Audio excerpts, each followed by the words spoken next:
2011, Erin Labbé was diagnosed with bipolar 1 disorder after over a year of undiagnosed mania and psychosis that caused a number of lasting scars in his life. In February 2012, he was forcibly hospitalized for the first time and kicked out of the music conservatory he was studying at. His life has never been the same since. That hospital experience itself he describes as traumatizing, as he had a doctor tell him to cope with the fact that he couldn't finish school, wouldn't be able to keep a professional job, and should ultimately settle into a more passive lifestyle. Before this experience, his dream was to be a professional musician, but at that point, he decided to dedicate his life to creating a more empathetic mental health system. As a result, Erin co-founded Lucid, a startup with a mission to turn music into medicine. He now works as the team's CTO and has spent the last 4 years working tirelessly to turn music into a validated medicine for mental health. In today's episode, we sit down with Erin to discuss some of the research they are working on, what it entails, and what it has demonstrated so far. We also explore how psychedelics play a role in the work Lucid does, alongside the legal implications of working in the psychedelic space as a startup in Canada. And finally, Alex shares what is next for the therapeutic music startup. I hope you enjoyed today's conversation as much as I did. So I am Erin Labbé, and I am the co-founder and chief technology officer at Lucid. Lucid is a med tech startup from Toronto, Canada, and we are building music therapeutics for mental health and neuropsychiatric health. And my day-to-day job at Lucid is managing our research and development team, which separates into 3 categories, I would say: machine learning, engineering, and then also our audio team as well. So those are kind of my areas of expertise. Fantastic. Well, thank you for joining us today. I'm really excited to learn more about what the company does. Yeah, and before we do get into the company more, I'd like to know, like, how did it all first start? Yeah, good question. There's obviously a long dialogue that has brought us all here today, but the real foundation of Lucid started actually as a thesis project that I was doing at Toronto Metropolitan University, and it was basically a school project that spun out ultimately into a startup. I'm Zoe Thompson at the school. She's my co-founder and she's our chief innovation officer, and then the two of us went to an incubator institution, and we found our other co-founder, Zach McMahon, and we basically founded the company at that point. But it all started in the confines of a research project, basically.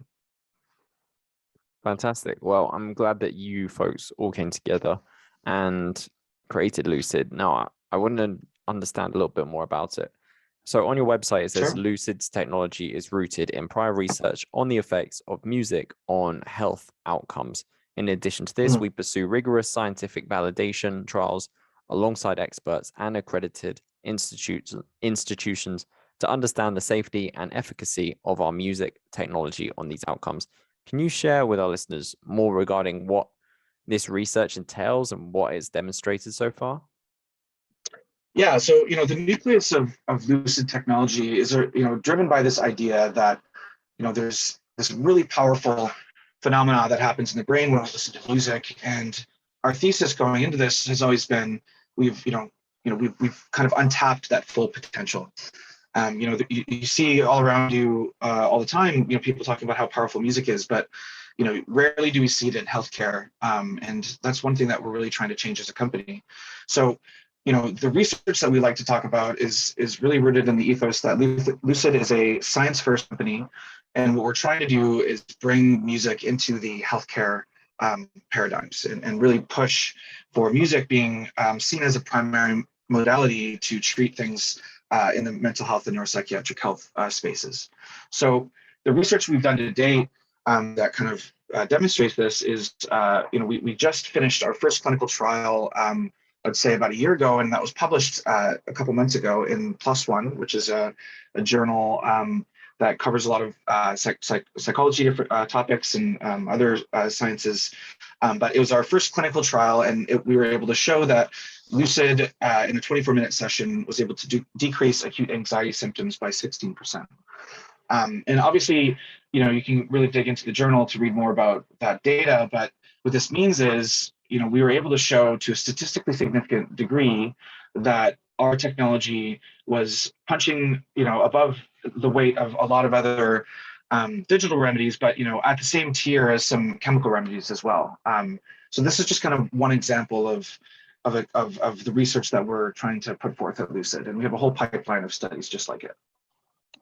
Awesome. Well, it certainly sounds promising. I'd be curious to know, like, if someone wanted, say, if someone's listening to this and they're curious to give it a try, like, how would they go about that? And what would, like, I suppose, a day in the use of it look like? Like, how would it look like if you could walk us through the experience of, like, the user? Yeah. So, just like other digital therapeutics, we're hoping to be kind of within the prescription paradigm, within kind of the same paradigm that you access medication. So, this is a very new field and this is growing. It's doing quite well in places like Europe. This idea that we can replace, or complement chemical treatments with digital therapeutic treatments. So there's all these new platforms coming out where you can access digital care, both for mental health and neuropsychiatric health and even physical health as well. And basically, that's where you would find your Lucid remedies within this kind of these platforms, these digital health environments. The experience of Lucid is, quite like listening to, any music really. But basically, you listen to music, and while you're listening to music, you wear either a biometric wearable device, or you provide psychometric data through self-assessment tools on a UI like a phone.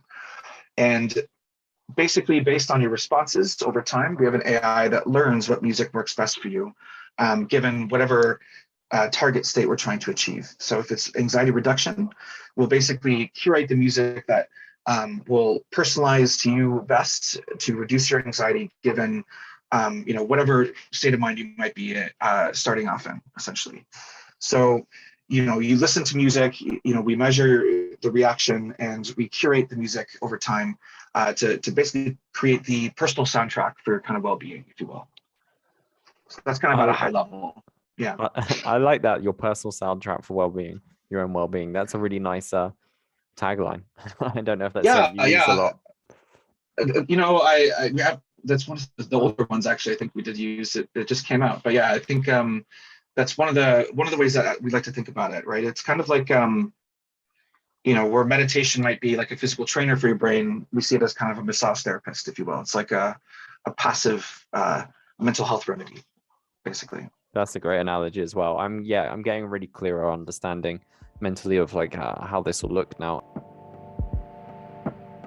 Hopefully you're enjoying the show, and if you are, make sure you subscribe and never miss an episode. You can find us on all your usual podcast sites: Spotify, Apple Podcasts, Google Podcasts, Stitcher, Podcast Addict, and a whole lot more, including YouTube. And we want to hear what you think, so be sure to leave us a review. Just search Brains Bite Back wherever you get your podcasts. I did see on your website that you've got a section for psychedelics. Like, how does psychedelics play a role in like the work you're doing at Lucid? Yeah, psychedelics. So it's a really interesting space. I think I would say psychedelics doesn't necessarily play a role in our core competencies, but it's more of a one of the channels that we see Lucid experiences working well with. So as a lot of people probably know, psychedelic assisted therapy is a very new paradigm in mental health. A lot of people see it as very promising. Obviously, there's a lot of challenges going on with the industry. Just kind of like cannabis was a few years ago, but we see psychedelics as playing a role in mental health in the future. Therefore, we want Lucid to be a part of that as well.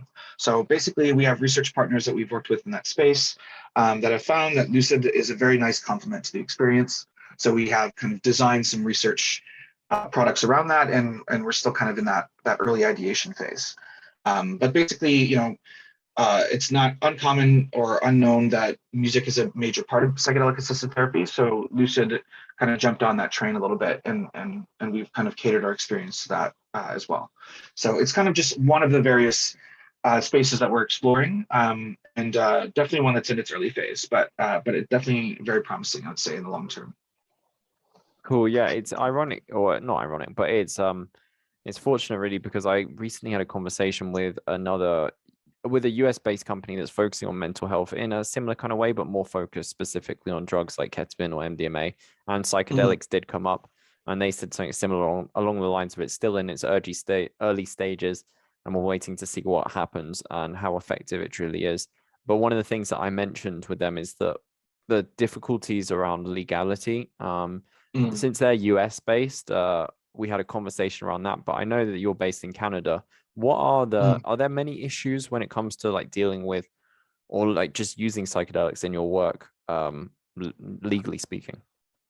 Yeah, I mean, so I'm proud to say that, for the most part, Canada is quite progressive when it comes to a lot of this type of research. We haven't had any issues with it.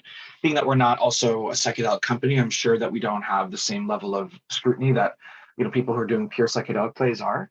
But no, we haven't run into any issues like in legality sense. I know that there's a lot of great research going on in Canada around psychedelic assisted therapy, and it's one of those things that unfortunately the war on drugs was kind of looping it into, and I think that's why there's a lot of policy going on right now. But overall, I would say the science is very positive, and most people are kind of behind the future growth for sure. Good. That's really encouraging to hear. I'm glad to see. And I do have to say, I recently I saw the Ask Me Anything you did on Reddit recently. And I got to say, first of all, I'm really inspired by your openness to tell your own story. And that was really amazing to see. And clearly it resonated with the people on there, because there was a lot of other people that were, I suppose, inspired and grateful for you for sharing that. On a side note as well, I personally loved your choices for de-stressing music, especially Nina Simone and Kate Renata, who's from your neck of the woods, obviously. Those great choices. But I wanted to ask, like, with regards to that, what was that experience like for you as a founder hosting and Ask Me Anything? And did it go as you planned? And what did you learn from it? And finally, like, would you have any recommendations for other founders who are contemplating doing the same thing? I know there's 100 questions in one there, but no problem. Whichever you feel most comfortable with. Yeah, totally. So, I mean, to be honest, the AMA, going into it, I wasn't sure what I was expecting, but it ended up being a lot bigger scale than I was expecting, in a good way.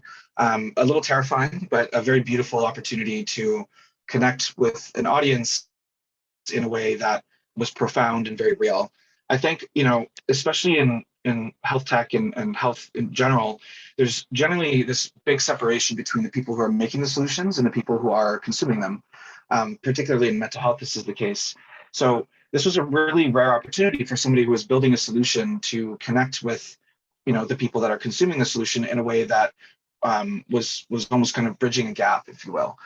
Being someone who has lived experience in mental health, I have been both on the consumer side and now on the kind of solution maker side. So, really, it was this opportunity to use that experience to, connect with our population that we're serving in a very warm and positive way. So I would say, overall, a really lovely experience. I would happily do it again. One of the things that I told myself in ventures, I always want to be comfortable speaking about my mental health story, because the more positive we are with dialogue, the more open we are with dialogue, the more progress we can make. So this was a great opportunity for that. I would say if you're a founder and you have that ability to connect with your audience, through from like Reddit AMA, I highly recommend it. I think the more strong and real connections that you make with the people you're seeing, I feel like the better, one, the better your venture is going to do, but two, the better your ethos is going to be as a founder is really kind of rooted in this idea of real impact and kind of hearing people out in a organic and unfiltered way, if you will. So overall, great experience for sure. Fantastic. I mean, I'm glad to hear that, because personally, of all the social medias, Reddit's my favorite, and I think it is such a wonderful place to find a community and find somewhere where you can just find your own people, essentially. So that was really nice to see. Yeah, I mean, it's real, right? Which is what I love about it. There's no BS, no filtering. Yeah. Now, my final question to you is, like, what's next for Lucid? What do you folks have up on the horizon? Yeah, I mean, so brand vision. I would say Lucid aims to discover every therapeutic use case for music and build that musical solution. Sounds kind of massive, but really that was the idea going into this, is like, if there's a way for us to bring music into medicine, let's try to find that solution and let's unlock it. I would say, that's what we're hoping, obviously, for the life of the company, like however that might progress.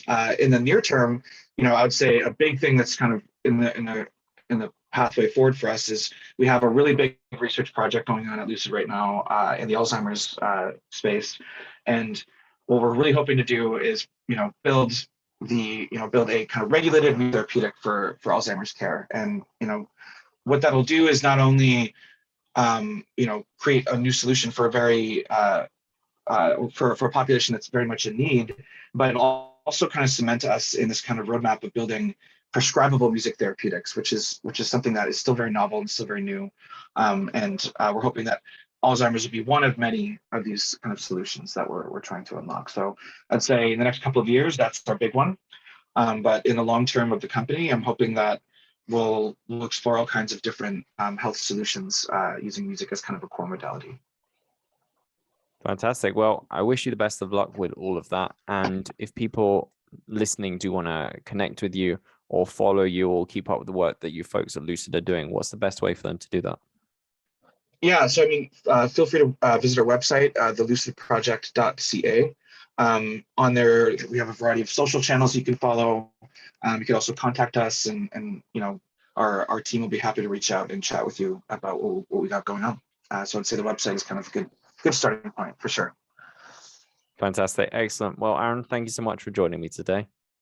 Thank you, Sam. Good to be on the show. Growing a company has many hurdles, from securing funding to expanding your business capabilities to ranking better on search. Each business challenge is uniquely complex.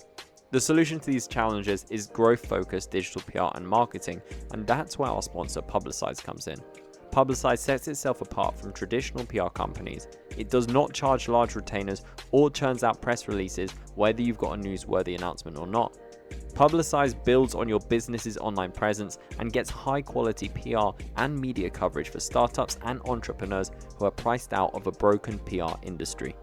And for a limited time only, exclusive to Brains Bite Back listeners, you can receive a social media assessment as part of your package for any tier of service at no extra charge with this special promotion. To find out more, visit publicize.co/BBB. That's publicize.co/BBB.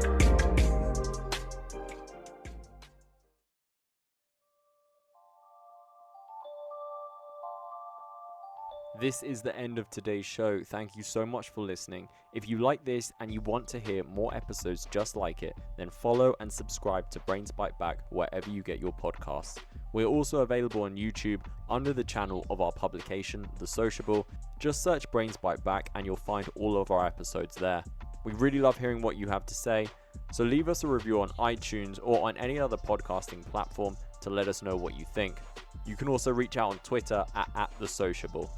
And finally, go to sociable.co where you can find all our episodes and plenty of articles on topics just like this. Thanks again for joining us, and until next time, stay safe and stay healthy.